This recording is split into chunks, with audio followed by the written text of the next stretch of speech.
think that it's really unfortunate at times that we kind of, as Christians, we equate how well somebody is doing or how few problems someone has in their life. We equate that with how much faith they have.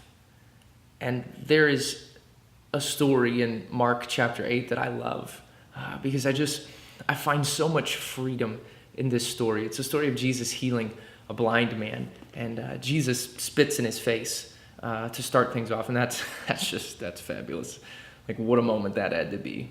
But then Jesus asks him, like, what do you see? He says, do you see anything? And here's what the man says in Mark 8, verse 24. He looked up and said, I see people. They look like trees walking around.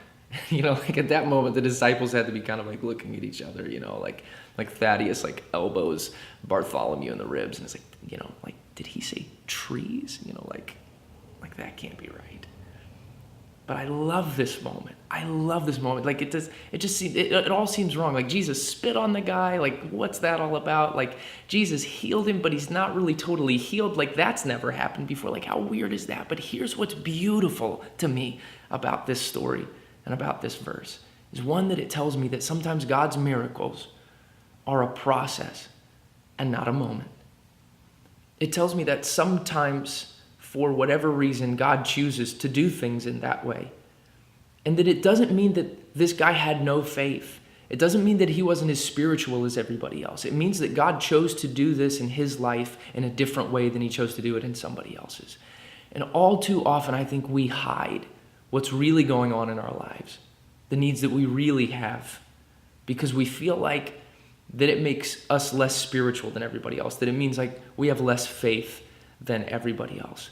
And I find so much encouragement in this story because it helps me to see that sometimes I could get a lot farther in the process of what God's trying to do in my life if I was just honest about where I'm really at. And that it doesn't mean that I'm less spiritual, and it doesn't mean that I have less faith.